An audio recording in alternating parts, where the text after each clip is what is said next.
Hello, what's good, my brothers and sisters? This is Enemy Stand User here, and oh man, what an insane chapter. Gege gave y'all Sukuna fans a lot of ammunition with this one, because the only way we're recovering from this dire, very dire situation is just waiting to see how the next chapter goes. I remember seeing the spoilers and I froze. For the first time in a very, very long while, Gojo looks like he's actually in trouble, and that is concerning for a lot more reasons than even just power wise. The agenda right now is like freaking wildfire. I almost feel like some fans don't even care about the story right now. They just want to see Gojo or Sukuna slam, especially Sukuna at this rate, and just rate the series based on this battle alone, which is alright. This is what us Jujutsu Kaisen fans are here for, but I think I really underestimated just how serious this can get, but it's still mad fun.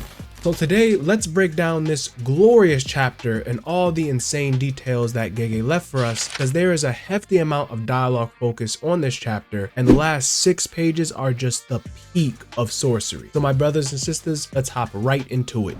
So this chapter has a lot of exposition, references, and callbacks to the intricacy of domains and the overall battle between Gojo and Sukuna. We start the chapter with everyone, and I mean everyone, is gathered around in a monitor room watching the battle take place. It looks like we enter a stage in this fight where we get a lot of dialogue from, the quote-unquote peanut gallery. So all these sorcerers get to chime in on their thoughts and their reactions to make this battle even more hype, and so we as the viewers and readers have more context. Via Mei's Blackbird manipulation technique, she can stream the battle live from all angles.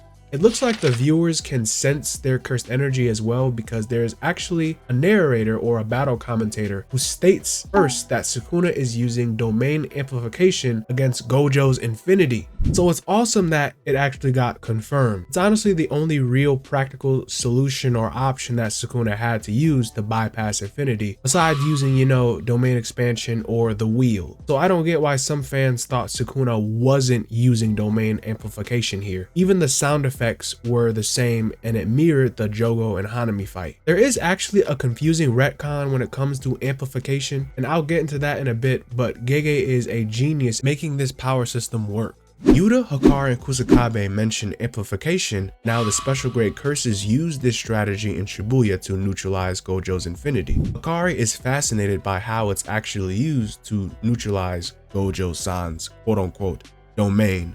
But the phrasing here is a bit weird. I think it means curse technique, but we'll see if that gets corrected or not in the future. And Kusakabe points out that it's like a superior version of simple domain. So enveloping a domain without a curse technique results in being able to flow into the opponent's curse technique in that open capacity or that empty space. This is in line with chapter 171, where it's explained that Jogo and Hanami had to pour into Gojo's infinity. Higuruma mentions he can understand the feeling of it, referring to amplification. So it's cool how genius Higuruma is, but Angel gets into kind of a double retcon, because she states that the con of amplification is that you can't use your innate curse technique. She points out that the same applies for Sukuna. That is somewhat of a contradiction, because chapter 171 literally said, quote, "When Jogo and Hanami used domain amplification in Shibuya, it was powerful enough to include a curse technique that was sure to kill, but they refrained from doing so, thereby freeing capacity to pour into Gojo's curse technique and neutralize the limitless curse technique." That statement is literally implying that they can use their curse technique sure hit with amplification, and they only voided or refrained from using their technique to pour into Gojo's limitless. But Angel just doubles down on Gojo's statement that he already made, that amplification and an innate technique cannot be used at the same time. So I'll just leave it at that. Sukuna is just switching it on and off. It must validate. This is probably another nuanced translation error between sources like Viz and TCB. It's safer to assume that amplification can't use a curse technique at the same time, because it is in line with this chapter. But I'll definitely revisit this in a future video, because it's crazy how this power system is just still expanding even now.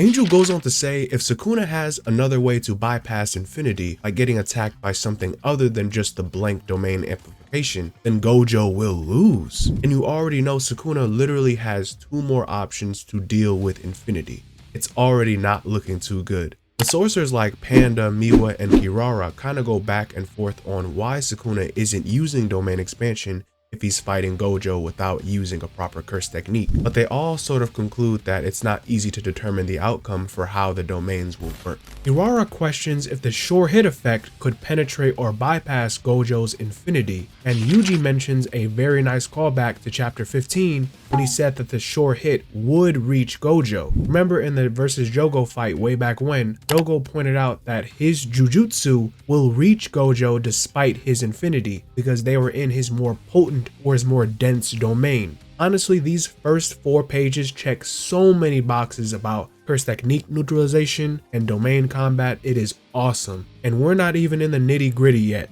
Heading to Yui, Shoko, and Chozo's reaction to the fight, Yui points out that maybe Sukuna thinks he can't actually win a domain expansion battle with Gojo, and man, how wrong was he about that. But Shoko points out that Gojo's bad personality and his 6 eyes should be able to read Sukuna's intentions and see right past him. So apparently, Gojo would know if Sukuna was going to use domain expansion or not. And Sukuna is no fraud. If Sukuna was weaker in domains, Gojo would have done Sukuna like he did Jogo. 6 eyes would always read cursed energy flow, so Gojo wouldn't miss any details, and he could probably tell just how capable Sukuna is.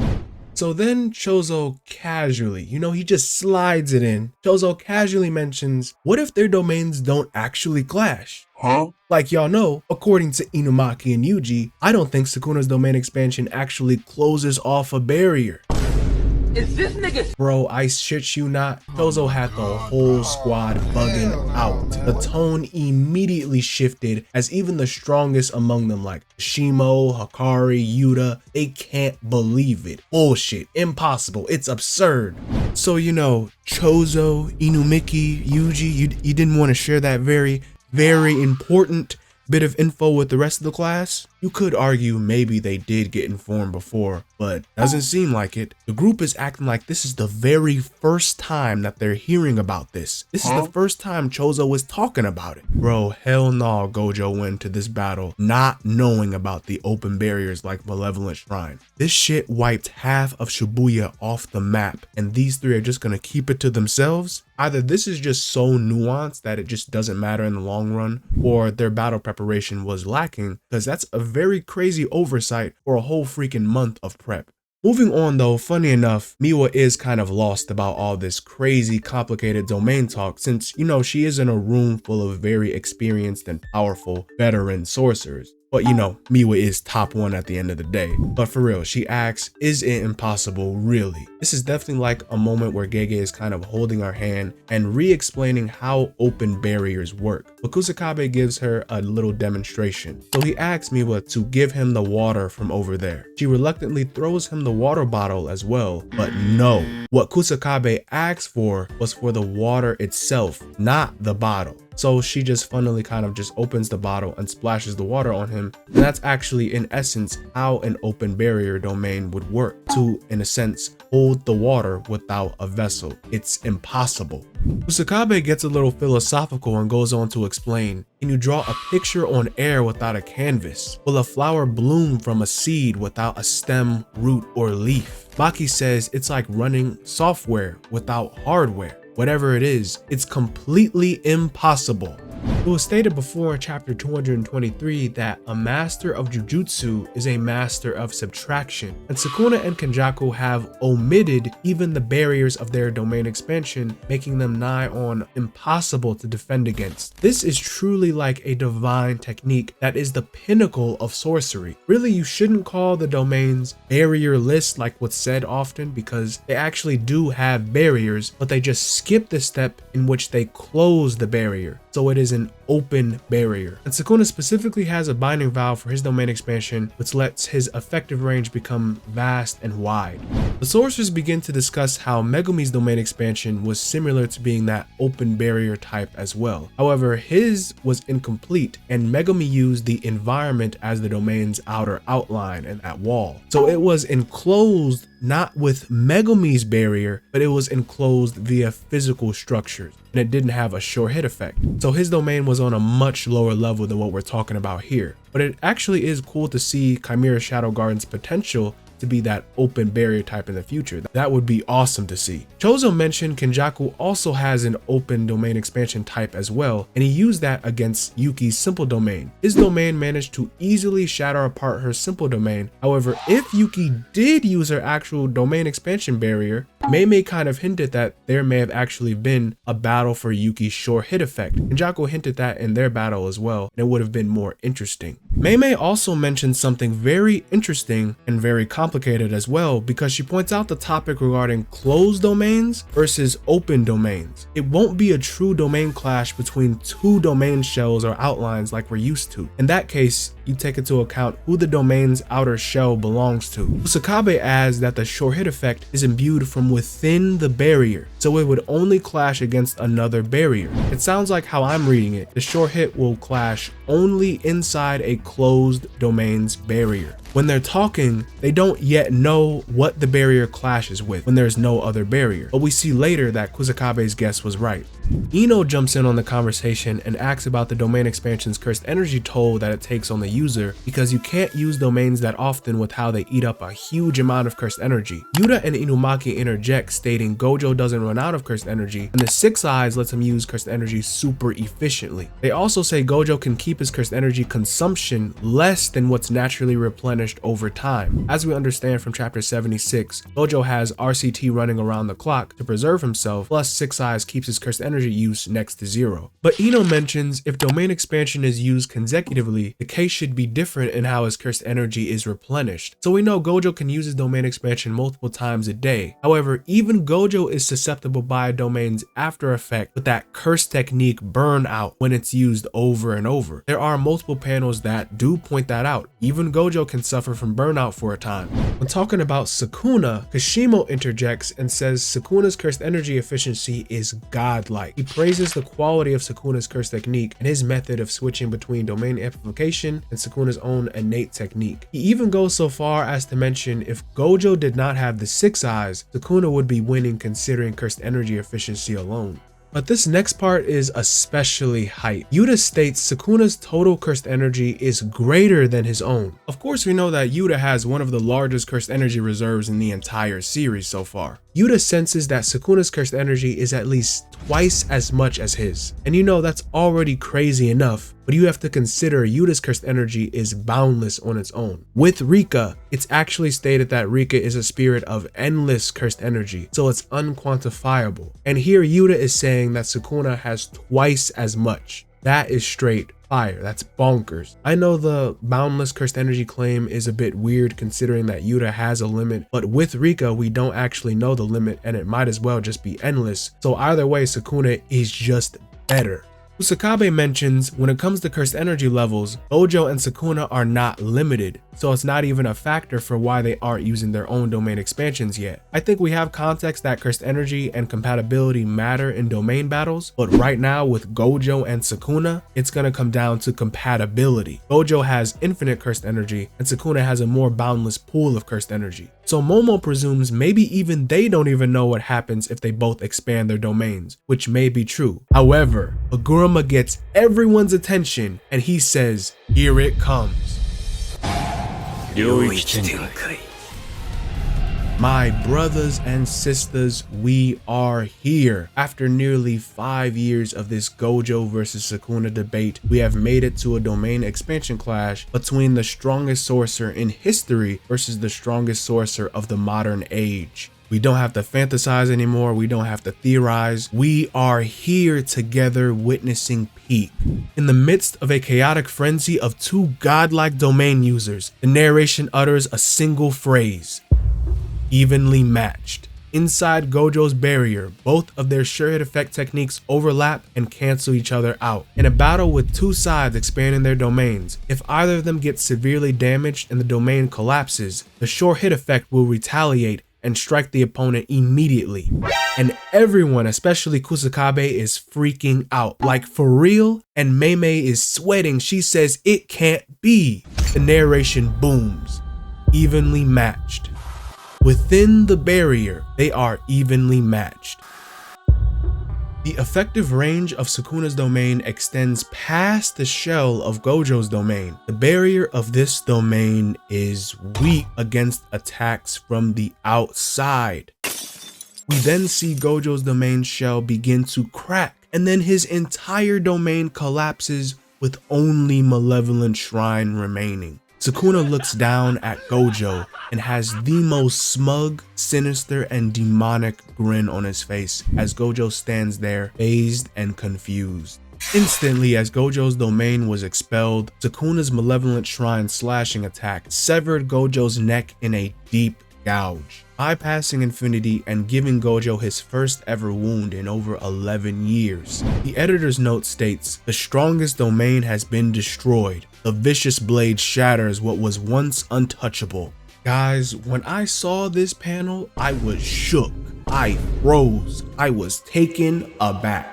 Sukuna just humbled Gojo bad, like really bad. As a Gojo enjoyer myself, that was not a good look at all. Sukuna just took Gojo to the peak of sorcery and shut his shit down literally. I did not think the difference would be this stark, this great in a domain battle. I expected the curse technique to cancel out and they would just battle until one or the other falters. But this domain expansion battle probably wasn't even like a minute, and Gojo's domain collapsed to Sukuna's domain. He even looks down on him.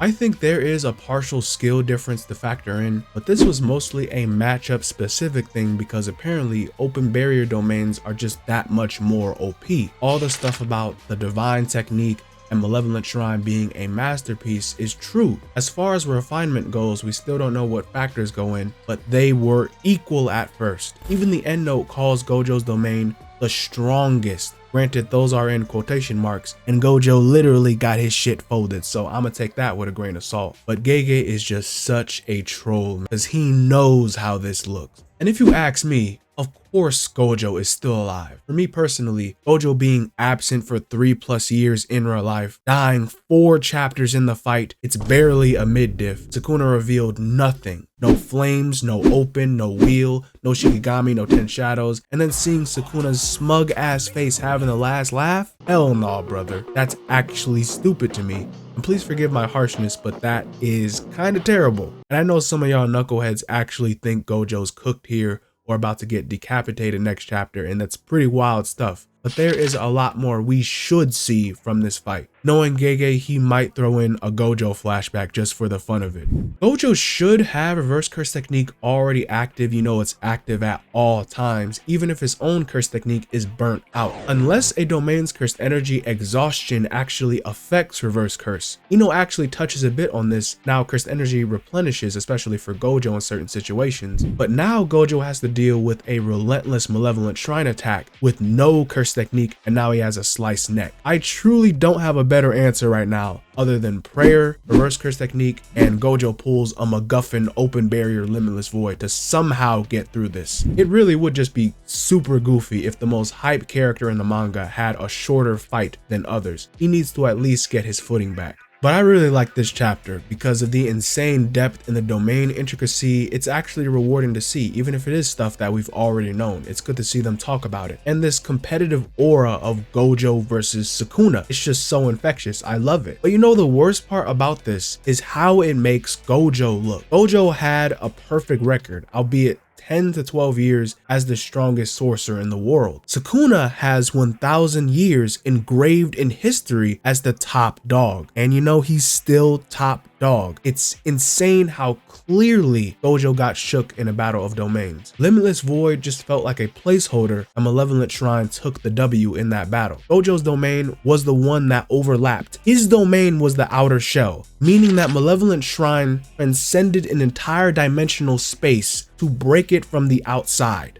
And even after Gojo lives, for the foreseeable future, a lot of fans are going to have Sukuna over Gojo every time. I'm talking to different groups, getting different opinions in the community, and we already got stuff like 15 Finger Sukuna, 15 Finger Maguna over current Gojo, and Jaku's domain over Gojo, and you know Kenny don't want none of that smoke. What even are these takes? We just have to see this through first. Some people may even think someone's going to hop in and help Gojo, cause you know, they're all seeing their sensei and their peer getting roughed up. Gojo's life could be in danger. And for me personally, you might as well just kill Gojo at that point, cause I need to see Gojo go solo this battle and at least extreme high diff the king of curses on his own. And this is for the pride of the strongest sorcerer of the modern age with no help, and for the hype of Jujutsu Kaisen. To conclude, this was a crazy awesome chapter. I am a Gojo fan, that's really not gonna change, but Sukuna got his spotlight this chapter. He humbled the strongest. Sukuna was him before Gojo was him. So I hope we continue this fight and actually start the real battle and take this fight to the next level, beyond the peak of sorcery. There is still so much to explore with Sukuna, and I pray Gege gives Gojo the due respect of giving Sukuna an extremely challenging sorcerer battle. So that was Jujutsu Kaisen chapter 225. Will Gojo Jujutsu the Kaisen, or will he die trying? We're just gonna have to find out next time. But thank